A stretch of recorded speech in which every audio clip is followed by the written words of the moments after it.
oportunidade de juntos estudarmos e revermos o Evangelho de Jesus, a doutrina espírita, que nos dá a oportunidade para que venhamos a fazer a reforma interior, a nossa melhoria íntima. Assim, Senhor Jesus, com a tua permissão e com muita alegria, nós damos por aberta a reunião desta noite.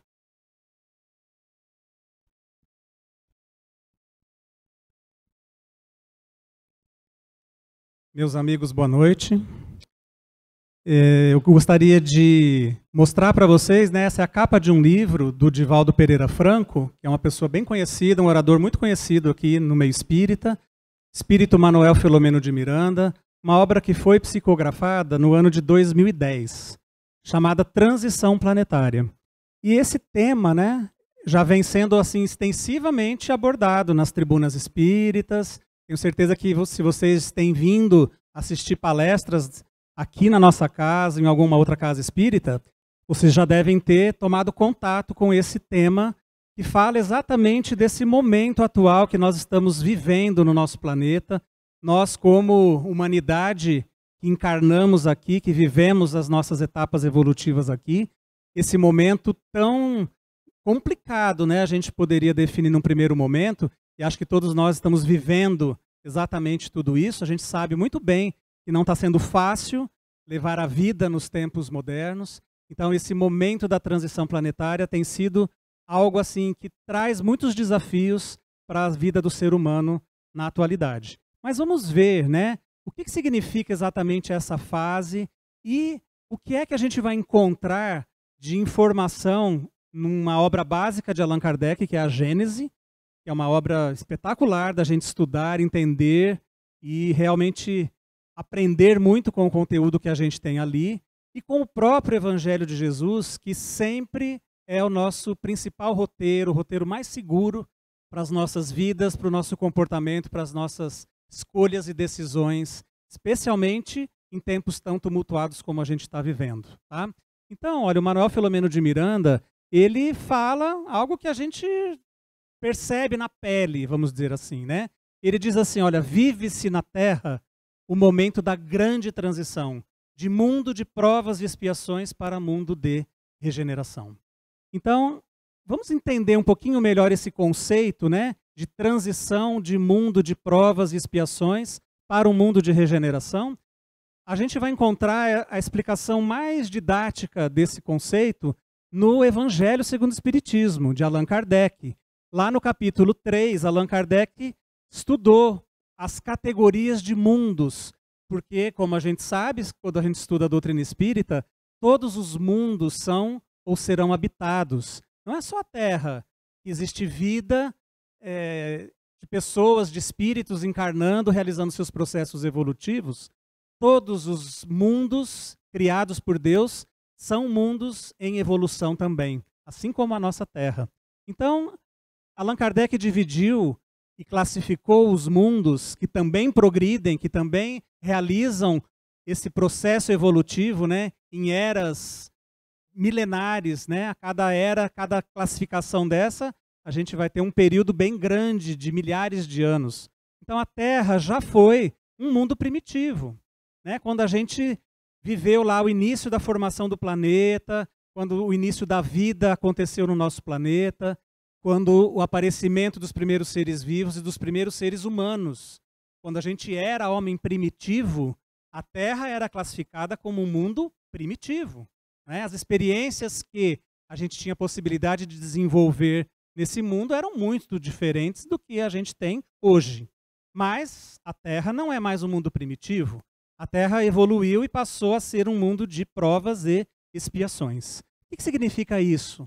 Como é que a gente define essa categoria evolutiva de um mundo? Provas e expiações são exatamente aqueles testes de aprendizado. Então a gente tem que aprender determinadas coisas, como se fosse realmente uma escola, séries de uma escola, em que a gente tem que passar por experiências, por testes, para que isso se traduza numa evolução, num conhecimento, num progresso para os espíritos que habitam esses mundos. quando a gente não passa nas provas, quando a gente falha nas nossas provas, nesses testes, a gente tem que realizar as nossas expiações. A gente tem que pagar aquilo que a gente fez de forma equivocada no nosso passado e realizar o aprendizado, enfim. Então a Terra é esse mundo ainda, né, de provas e expiações. Mas, conforme os Espíritos estão nos alertando desde Allan Kardec, na verdade, desde Jesus, né, a gente vai ver isso no sermão profético de Jesus, ele já nos trazia essa informação, que a Terra iria passar por uma transformação, deixando de ser um mundo de provas e expiações, para ser finalmente um mundo de regeneração. Em cada período desses, né, em que a gente tem uma troca de categoria evolutiva, a gente vive uma fase de transição. Então é justamente esse momento que nós estamos vivendo. Se vocês observarem, essa escala continua, né? Então, de mundo de regeneração, um dia a Terra será um mundo feliz ou ditoso e finalmente um mundo celeste ou divino. Dá para imaginar o tipo de espíritos que habitam essas categorias de mundos e o tipo de vida que se tem nessas fases evolutivas. Ok? Muito bem. Como eu falei para vocês, Jesus, quando ele estava se aproximando do final da sua missão, já em Jerusalém, já para realizar a última ceia junto dos seus discípulos e depois ser crucificado, como a gente sabe, ele realizou um sermão muito importante, né? A gente tem o Sermão da Montanha, super estudado, super conhecido, maravilhoso, mas a gente tem também que estudar o sermão profético de Jesus, porque ele traz muitas informações interessantes. Não é o nosso objetivo fazer um estudo detalhado desse texto, porque exigiria bastante tempo e não é o nosso propósito aqui. Mas o que a gente tem relatado nesse sermão profético?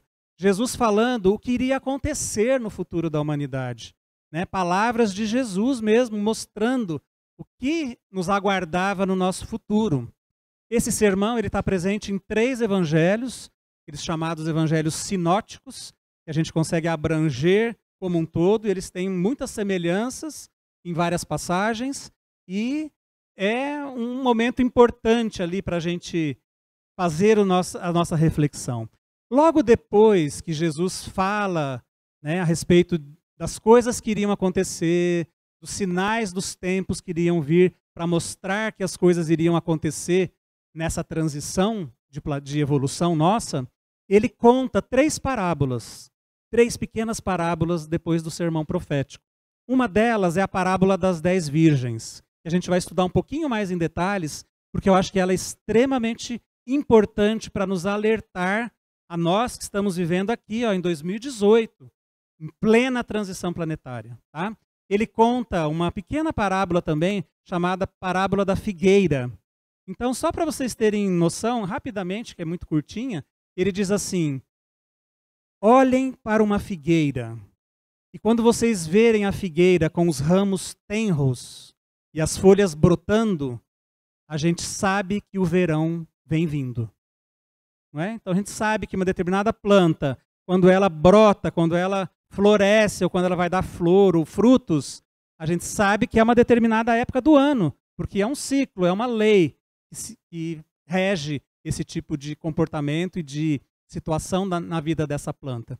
Então Jesus dizia assim: quando vocês virem acontecer as coisas que eu estou falando agora, no sermão profético, saibam que está próximo de acontecer o momento da transição. Então, na parábola das 10 virgens, ele vai explicar de uma forma muito interessante, muito didática, né, como sempre Jesus buscou fazer através das parábolas, a questão da vigilância, da importância de nós estarmos vigilantes nesses momentos.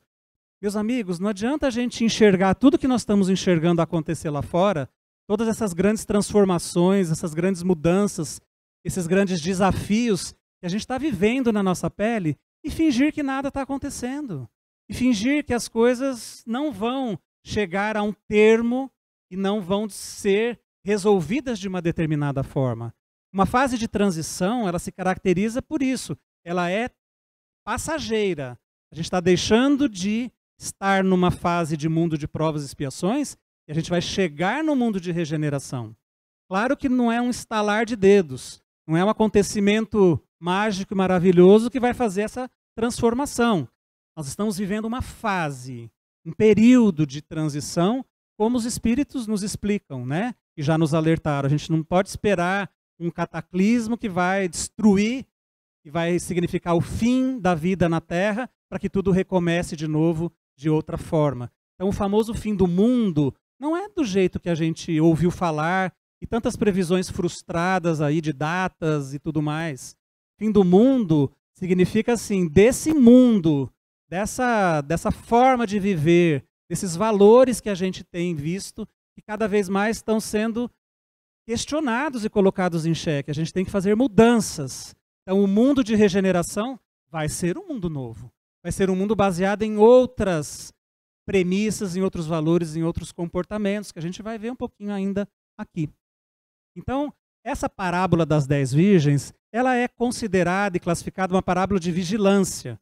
Jesus fala assim, olha, vigiai, porque a gente não sabe em qual dia vem o Senhor.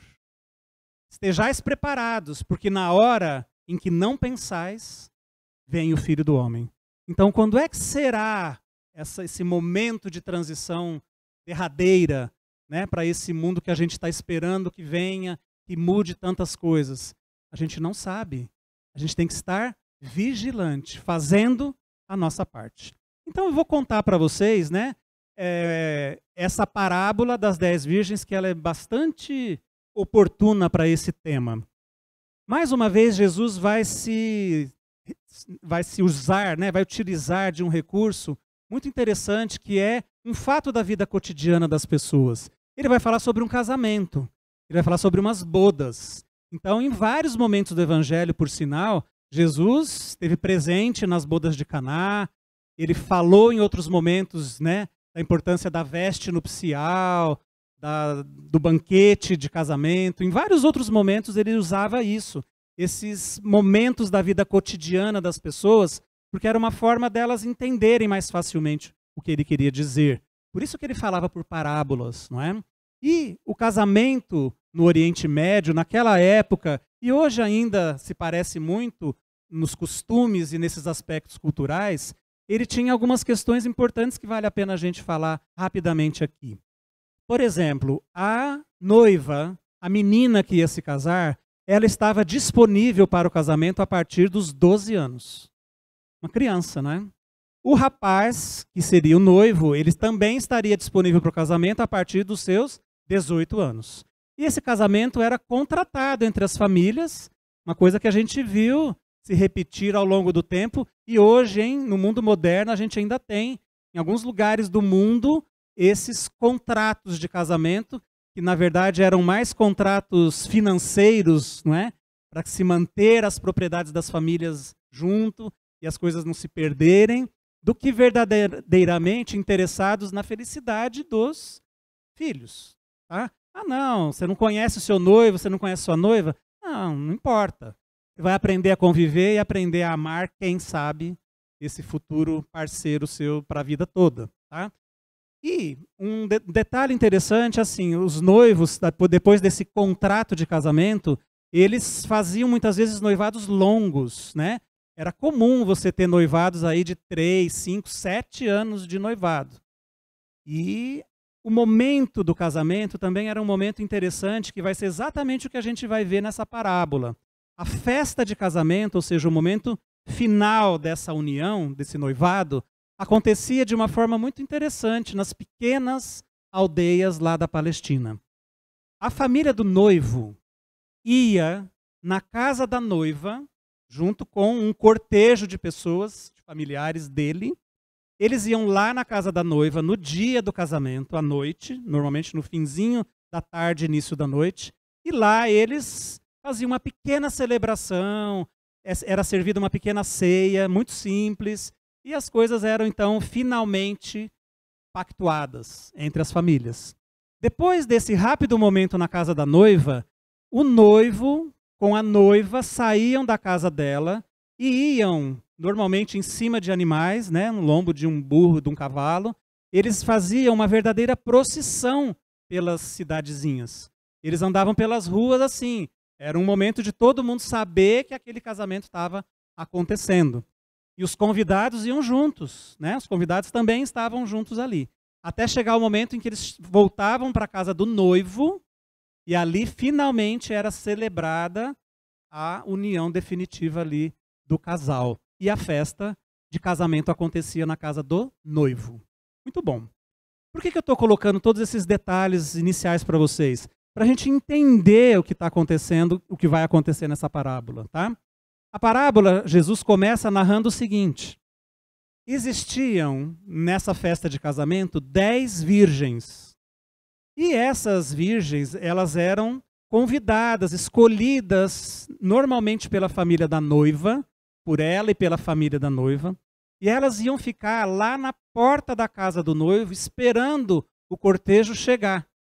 Então elas eram provavelmente as futuras candidatas ao casamento. Então elas estavam ali meio que, né, num aspecto social, se mostrando como jovens disponíveis para o futuro casamento.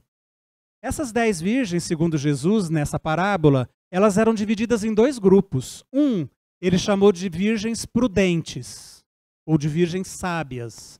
E o segundo grupo, das virgens imprudentes, ou das virgens insensatas, como a gente encontra em algumas traduções, né? Então, por que ele classificou assim? Porque ele disse que todas elas tinham uma lâmpada na mão, elas carregavam uma lâmpada que tinha que ficar acesa para receber o noivo e o cortejo da família da noiva na entrada da casa do noivo. Então elas ficavam lá com a vela acesa, já estaria de noite quando eles chegassem, e elas ficavam lá nessa recepção com as lamparinas acesas. Metade delas, 5, portanto, tinham a lâmpada e uma vasilhinha de óleo, porque era o óleo que você colocava lá para a lâmpada continuar acesa, tá? Tipo uma lamparina antiga mesmo. E as outras 5, que ele chamou de imprudentes, de insensatas, apenas levavam as velas, as lamparinas, sem a vasilhinha sobressalente de óleo. O que aconteceu? Na sequência, todas elas estavam lá esperando o noivo e a família do noivo chegar, só que começou a demorar demais, e demorava demais, o noivo não chega, o cortejo não chega, elas adormeceram na entrada, na porta da casa do noivo.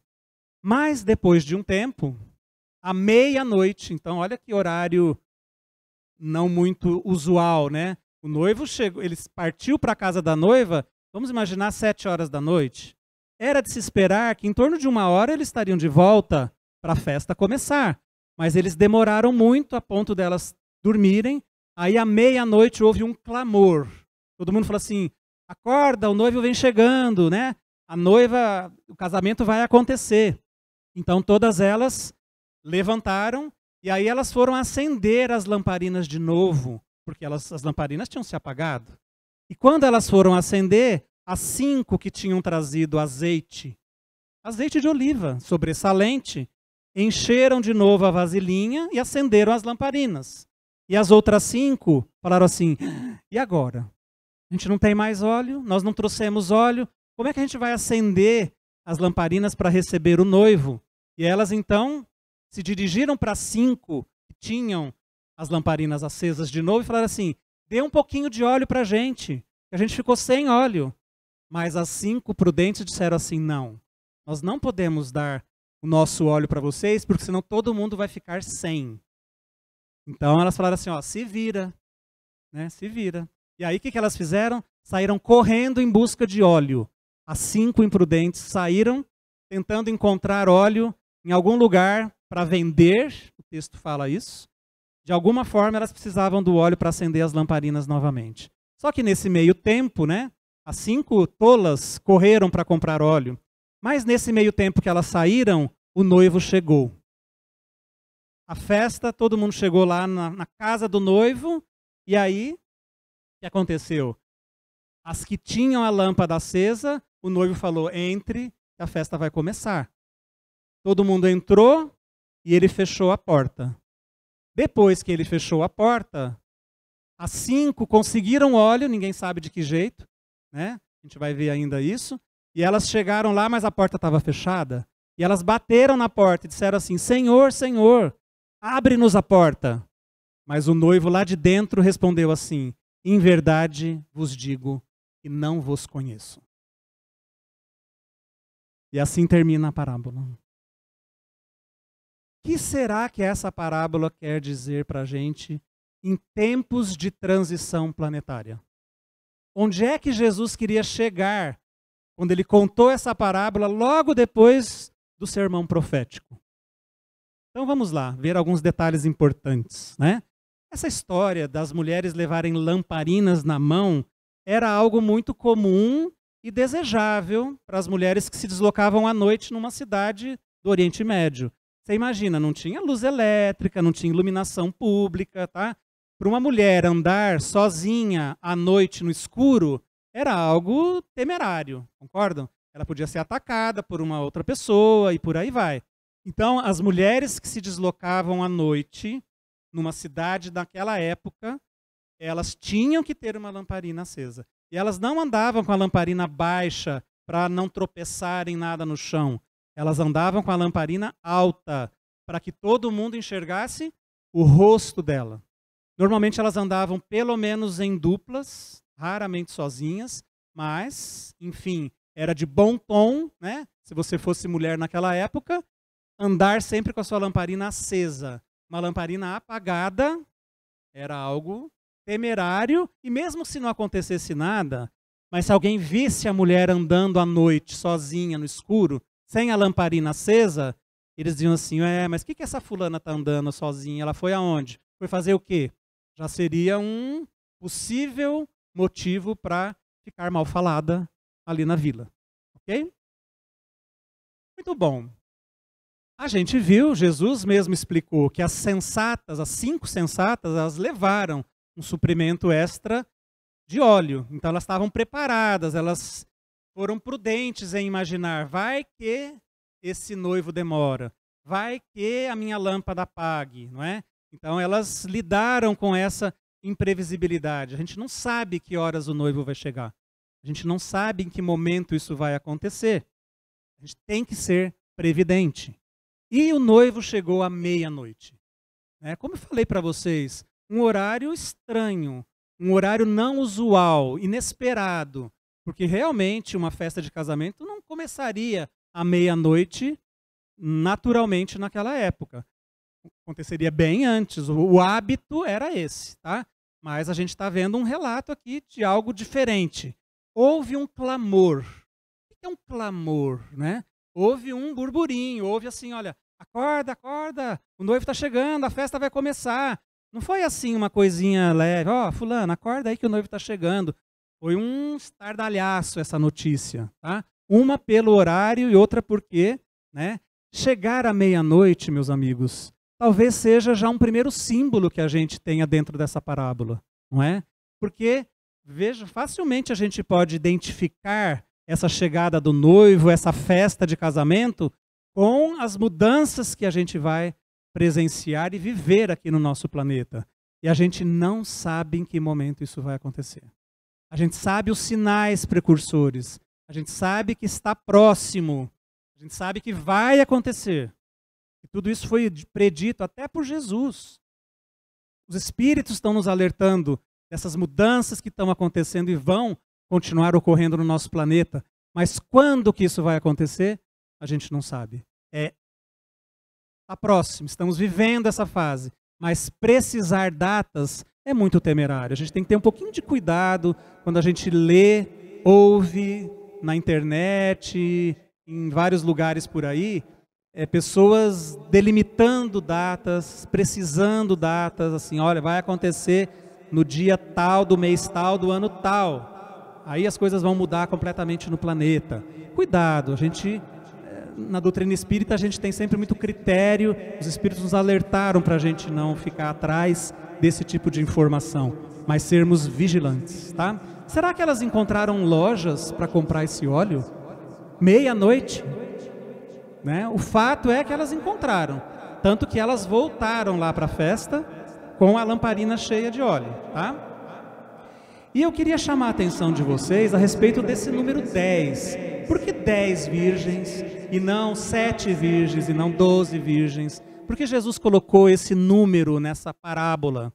É um número que, de forma muito interessante, a gente encontra em outros momentos na Bíblia e no Novo Testamento. Por exemplo, quando Moisés apresentou os mandamentos, eram 10 mandamentos. Não eram 7 nem 12 mandamentos, eram 10. Né? Por que será que eram 10 e não outro número? Jesus também, em outros momentos, contou uma parábola, né, em que um devedor tinha 10.000 talentos de dívida, o que significaria assim, uma dívida impagável. Ninguém conseguiria pagar uma dívida de 10.000 talentos. Tá? Por que ele não colocou 5.000 talentos, 3.000 talentos, 1.000 talentos? Né? Em outra passagem ainda, a gente tem na parábola das minas, os servos, que eram em número de 10, recebem cada um deles 10 minas, como se fossem 10 territórios, 10 coisas para administrar, né? Quando o senhor das minas parte para longe. Então vejam que tem uma simbologia esse número, não é verdade? A cura dos 10 leprosos, vocês lembrarem, Jesus passando por fora de uma cidade, foi chamado ali por um grupo de leprosos, que eles viviam fora da cidade, eram 10 leprosos. Ele curou os 10, apenas um voltou para agradecer, e esse um era samaritano. Não é? Então esse número 10, ele tem sim uma simbologia que alguns estudiosos tentam trazer para a gente um entendimento melhor. É como se esse número significasse assim, um momento de inteireza. 10 é o todo, 10 é um momento íntegro, tá? É um conjunto completo. Alguns chegam a dizer que seria o número suficiente para você justificar um evento naquela região. Então, se você tivesse 10 pessoas, você poderia realizar um casamento. Menos de 10, não. Você precisava de 10 pessoas, de testemunha, coisas do tipo. Então, 10 era um número necessário para determinadas coisas acontecerem, né? Quando você ia numa sinagoga, que eram as antigas igrejas daquela época, se você tivesse 10 pessoas ouvindo, você poderia falar para esse público. Você poderia pregar na sinagoga para, no mínimo, 10 pessoas. Então, as 10 virgens, né, representam esse símbolo que Jesus quis nos trazer de que a gente precisa abraçar o todo. Tem que ser um número completo, tem que ser uma visão total das coisas. A gente tem muitos símbolos nessa parábola. Aqui eu nem vou entrar num estudo assim tão pormenorizado, né? A gente teve aqui no Kardec, há uns 4 anos atrás, um expositor que fez um estudo só sobre as parábolas a parábola das 10 virgens, André Luiz Sobreiro. Eu assisti a palestra dele, né, na internet. Ele fez um estudo belíssimo, bem profundo, né? Ele entrou em estudos assim pormenorizados a respeito do noivo, quem que era o noivo, né? Por que Jesus fala tanto sobre casamento, qual a importância de entender isso na simbologia da época. Mas a gente vai ficar com aspectos mais simples aqui, tá? Primeiro símbolo que eu acho interessante é justamente a figura do noivo. Para todos os autores que interpretam e estudam essa passagem, eles concordam que esse noivo é Jesus. Então o noivo vai voltar, o noivo vai chegar para essa festa de casamento. Esse noivo é Jesus. Essa festa de bodas, o que será que ela significa dentro da nossa visão de transição planetária, não é? É o que a gente está buscando entender nessa noite. Meus amigos, a gente poderia dizer que o momento da festa, a festa de núpcias, seria exatamente a representação da própria terra regenerada. Né? Então teve todo aquele preparo, toda aquela transição, toda aquela demora para o noivo chegar, mas o noivo chegou e a festa começou. Uma festa de alegria, de transformação, de perspectivas boas, de coisas melhores para o futuro. Então a terra regenerada, participar dessa festa de casamento nessa parábola é ter condições de continuar habitando a terra regenerada. Será que a gente tem essa condição? Será que nós vamos ficar aqui como espíritos integrantes desse mundo de regeneração ou não? Né? O óleo das lâmpadas das 10 virgens tem uma simbologia super bacana. Né? Vocês perceberam? As virgens prudentes tinham óleo sobressalente. Elas levaram o óleo para não faltar. E as imprudentes, as insensatas, não tinham óleo. O que significa esse óleo na nossa interpretação de hoje? É a capacidade de você ter a sua própria luz interior. Então, cada um de nós aqui está realizando o seu caminho evolutivo. Está realizando o seu processo de aprender, de caminhar, de construir coisas e valores importantes para o nosso crescimento espiritual. Então, quando a gente tem esses valores já construídos dentro de nós, isso é o nosso óleo. É isso que vai dar a nossa luz, o nosso brilho. Isso não pode ser emprestado para ninguém. Por isso que as prudentes, quando as outras pediram óleo para elas falaram assim, não posso dar. Você que tem que conseguir o seu óleo. Porque o óleo é isso, é o aprendizado pessoal de cada um. Ninguém vai aprender e transferir óleo para ninguém. O caminho é individual, como a gente ainda vai ver em detalhes. E as 10 virgens, né, elas têm uma simbologia até mais especial aqui nesse estudo. Porque, veja bem, Jesus não estava falando dos convidados da festa. Ele não falou de 10 convidados quaisquer da festa. Ele especificou que eram 10 virgens. Essas 10 virgens, elas eram escolhidas pela família. Tá? Elas estavam representando um papel ali, como se fosse assim, de recepcionar o noivo e a família para a festa. Então, quem seriam, o que elas representariam, né, nesse estudo de transição planetária? Aqueles candidatos a preparar o mundo de regeneração. Então, eu pergunto aqui, entre nós que estamos aqui ouvindo e estudando juntos, nós estamos reencarnados, meus amigos, nessa fase de evolução do nosso planeta, não foi à toa. A gente está tendo um privilégio de viver esse momento tão especial do nosso planeta. Só que esse privilégio ele tem que também ser traduzido em merecimento e ações. Se a gente está aqui tendo a oportunidade de ajudar a construir essa terra de regeneração do futuro, a gente tem responsabilidade nisso. Será que nós estamos sendo previdentes? Será que nós estamos no grupo das 5 virgens previdentes? Preocupados em construir a luz interna para merecer entrar nessa festa de casamento? Ou será que a gente está tolos, insensatos, vivendo a vida como se nada fosse acontecer, nada existisse, a não ser viver simplesmente as coisas sem um propósito, sem enxergar as coisas mais adiante, não é? Então, se nós temos essa oportunidade de estarmos vivendo esse momento, é importante a gente estar vigilante, porque foi isso que Jesus nos recomendou. Eu gostaria de destacar algumas informações do livro do Manuel Filomeno de Miranda, porque são muito interessantes. Quem não leu esse livro, gente, vale a pena, hein? É um livro bem importante da gente encontrar informações a respeito desse tema. Ele, obviamente, fala de Jesus e o sermão profético, né? Logo no prefácio. Ele fala das mudanças físicas e morais que vão acontecer no nosso planeta. Então, não é só uma transição de valores, de paradigmas, de maneira de se comportar. Vão existir mudanças físicas no planeta. Então, está lá desde o sermão profético de novo. Jesus falando e os espíritos nos dizendo, vão acontecer vários flagelos, vários terremotos, vários sinais no céu. Né? A gente está vendo assim, essas coisas acontecerem com muito mais frequência nos dias de hoje. Vão continuar acontecendo. E o Manuel Filomeno de Miranda fala uma coisa bem bacana da gente ficar alerta. Ele diz que a gente vai ter uma reencarnação em massa de espíritos, de filósofos do passado, grandes missionários da ciência, da tecnologia, da religião.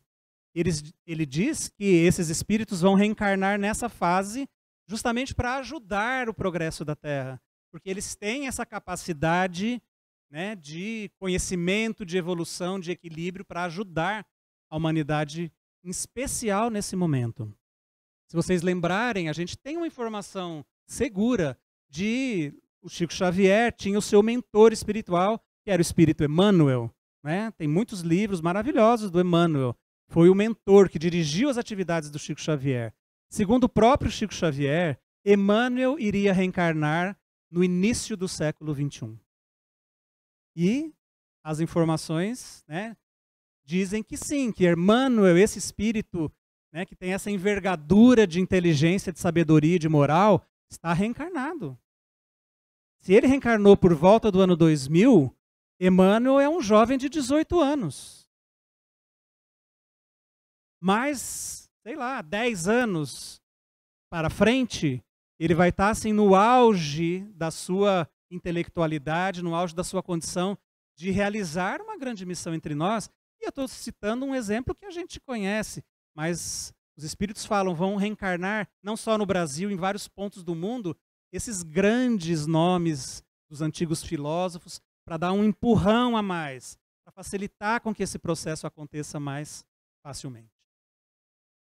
E o Manuel Filomeno de Miranda fala uma coisa ainda mais interessante. Ele diz assim, não só esses espíritos vão reencarnar na Terra, mas espíritos vindos de um outro sistema planetário, que ele identificou, inclusive, uma estrela chamada Alcíone.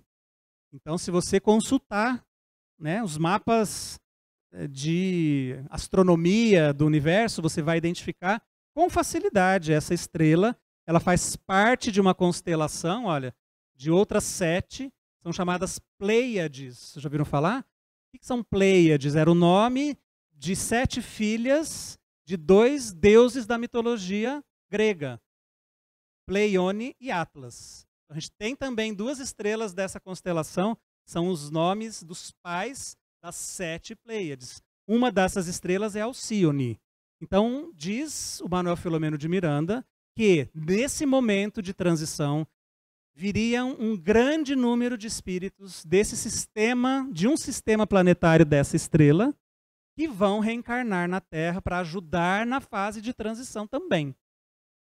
Aí a gente fica perguntando assim, né? Pergunto para vocês, por que esses espíritos reencarnariam nessa fase? Qual a importância desses espíritos reencarnarem nessa fase? Qual a necessidade desse processo? Não basta os espíritos superiores da Terra, dos filósofos, dos agentes da ciência, da religião que a gente já teve, né, que são, com certeza, espíritos capacitados para nos ajudarem nesse processo de transição. Por que teriam vindo espíritos de um outro sistema planetário? O próprio Manuel Filomeno de Miranda responde isso no livro. Ele diz o seguinte, que esse sistema planetário ligado a essa estrela de Alcíone, ele já está num nível de adiantamento moral bem superior à Terra. E tem algum tipo de vínculo, de ligação com o nosso planeta, que a gente não sabe qual é. E eles, então, escolhem reencarnar, porque existe uma programação para tudo isso, né? A gente não tem a capacidade de entender, meus amigos, o que é uma programação do universo, das leis de Deus, para os processos evolutivos dos mundos. Mas quando Jesus mesmo falou que a Terra iria atravessar toda essa fase, isso estava planejado. A Terra vai entrar num mundo de regeneração, vai ser um mundo de regeneração. Isso é uma lei de progresso universal. Os detalhes vão estar subordinados ao nosso livre-arbítrio, mas esse caminho é traçado pelas leis de Deus. Então, se sabia que quando a Terra estivesse passando por um momento de prova e expiação para a regeneração, a gente iria receber auxílio nesses momentos. Tá? Por que eles são diferentes dos outros espíritos superiores da Terra? Porque eles não têm processos de resgate ou dívidas ligados ao planeta Terra. Mesmo os nossos grandes filósofos, mesmo os nossos grandes nomes da ciência, tá? Eles são espíritos que evoluíram aqui na Terra, que viveram aqui na Terra, que cresceram muito intelectualmente, até moralmente, mas ninguém é santo na Terra. Todo mundo ainda tem coisas para resolver aqui. Agora, esses espíritos que vêm de um outro sistema, eles não têm débitos a resgatar aqui. Eles estão num outro nível de evolução já naquele planeta. Muito interessante, né? A gente teria até mais informações. Alcíone, na verdade, não é uma estrela única, é um sistema de 4 estrelas, uma girando ao redor da outra. Você imagina você olhar para o céu e você vê 4 estrelas, 4 sóis. Assim que é o mundo, os planetas que giram em torno de Alcione, né? 368 anos-luz de distância da Terra. Muito bom. Essa transição ela vai acontecer, como eu falei para vocês, em aspectos físicos e morais. Então, a gente vai presenciar, estamos presenciando isso, né? As entranhas do planeta se agitando. Lá na Gênese de Allan Kardec, está muito claro isso. Kardec recebeu essa informação dos espíritos, de que nos momentos de mudança evolutiva, não é só moralmente que isso acontece, mas fisicamente também. A Terra, a estrutura do planeta está entrando em movimento para se transformar também. Tá? Alguns valores, eu acho interessante a gente começar a prestar atenção. Valores de um mundo de regeneração. Como será a Terra como mundo de regeneração? Em que será diferente? De que forma isso será diferente? Então, alguns valores a gente poderia apontar aqui. Coisas que a gente já vê acontecendo. Né? Como eu falei, a gente nem está tão distante disso. Estamos a caminho dessas conquistas. Os valores da ecologia, os valores de você acreditar que a gente vive nesse planeta e que a gente não é dono desse planeta. O ser humano faz parte desse ecossistema gigantesco que é um planeta inteiro. A gente tem que estar em harmonia com a natureza, com o clima, com as outras espécies. A gente não pode achar, falar assim, não, eu mando, eu faço o que eu quiser e nada vai acontecer. Tudo tem consequência. A gente tem que viver em harmonia com as outras espécies. A própria alimentação, os espíritos falam que a alimentação do ser humano no mundo de regeneração vai ser uma alimentação mais sutil. A gente vai aprender novas formas de se alimentar. Né? A alimentação tem que ser mais leve. O nosso aparelho digestivo também vai aos poucos sofrendo modificações. A gente vai aprender a se alimentar bastante através da respiração. Então vocês podem arregalar o olho desse tamanho para o que eu estou falando, mas vamos estudar. As obras espíritas nos falam isso. Que a gente precisa absorver o elemento, o fluido vital, a energia vital através dos alimentos, mas que a gente pode realizar isso através de outros processos, como, por exemplo, da respiração. Fontes de energia, quer dizer, se a gente ficar eternamente dependentes das fontes de combustível fóssil, poluentes e etc., a gente vai ver que em um momento ou outro isso vai se esgotar. A gente precisa encontrar novas fontes, e aí estamos encontrando, né? Energia solar, energia eólica e várias outras fontes que estão aí, né, mostrando a sua cara já, e vai ser isso no futuro, vocês podem acreditar. A proteção dos animais. Os animais não são posses nossas. A gente tem que conviver e saber proteger os animais, né, e não o que a gente está fazendo. A inclusão das minorias, a sustentabilidade do planeta. Então, meus amigos, vamos pensar juntos aqui. Todos nós sabemos que a gente tem que economizar água, que a gente tem que fazer um uso racional dos bens do planeta. Não adianta a gente continuar assim, eu tomei um suco, amasso a latinha e jogo fora do carro.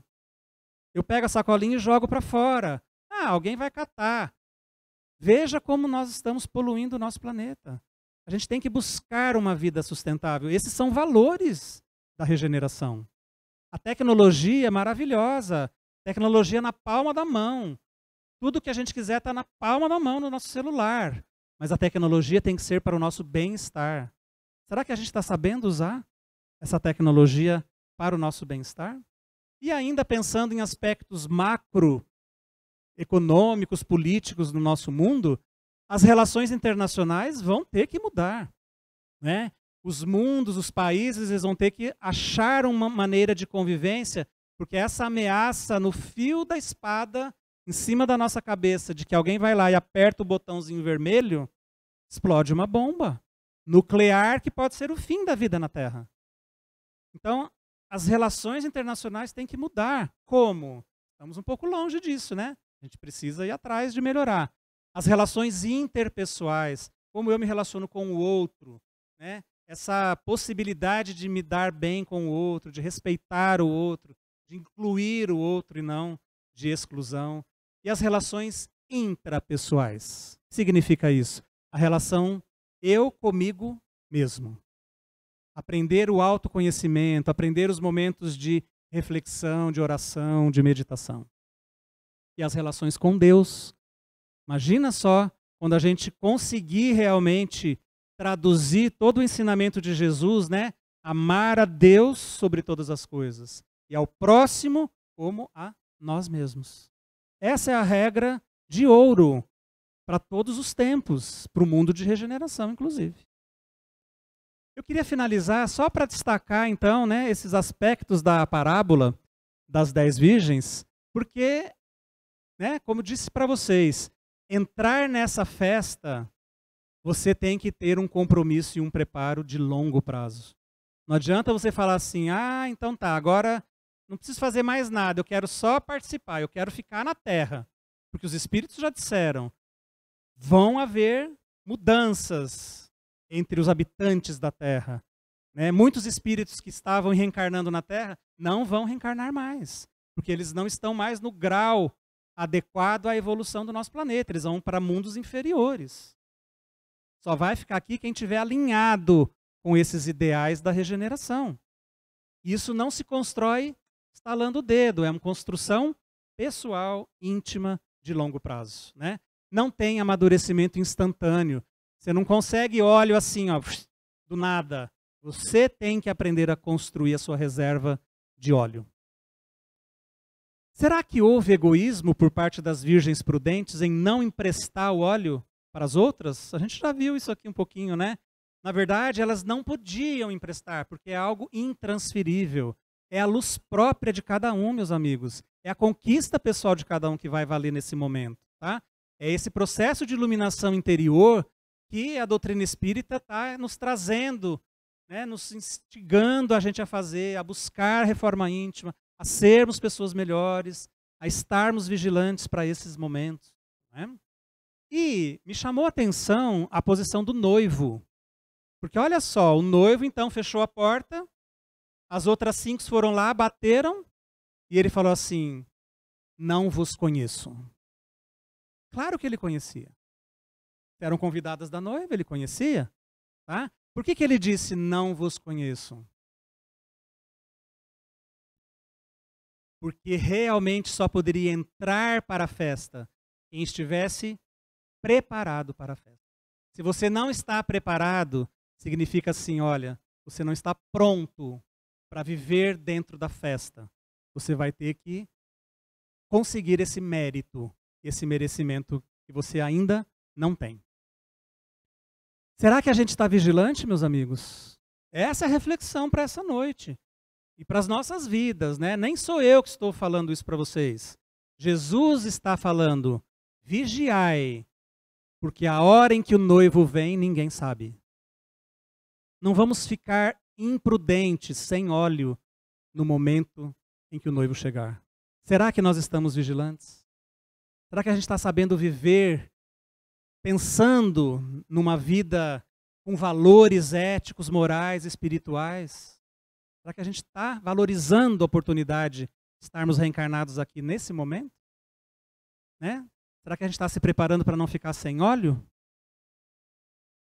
Entrar na festa, finalmente, significa ter a possibilidade de permanecer na terra regenerada.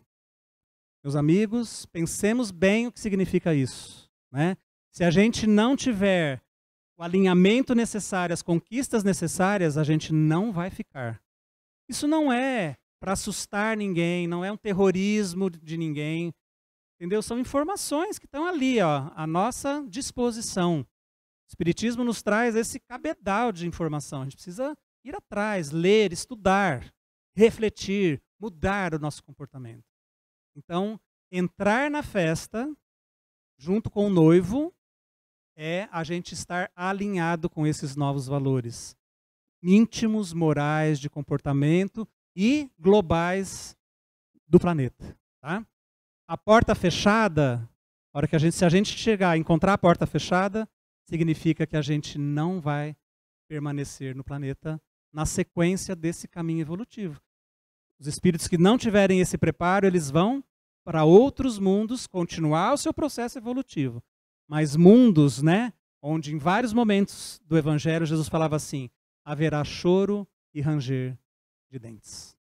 Então, fiquemos com essa chamada de Jesus nessa parábola depois do sermão profético. Sejamos vigilantes. Que a gente fique atentos a isso, tá? Gostaria de indicar 2 fontes de leitura para a gente finalizar. Uma delas é, como falei para vocês, a Gênese de Allan Kardec, capítulo 18, chamado Os Tempos São Chegados, Sinais dos Tempos, né? Melhor dizendo. E nesse capítulo, Kardec faz assim um estudo belíssimo e profundo, hein, a respeito de tudo que a gente está falando aqui. Super importante a gente conhecer e estudar esse texto. E a outra dica é o livro do Manuel Filomeno de Miranda, Transição Planetária. Tem muita coisa valiosa, muita informação importante para a gente pensar e refletir na nossa vida. Tá?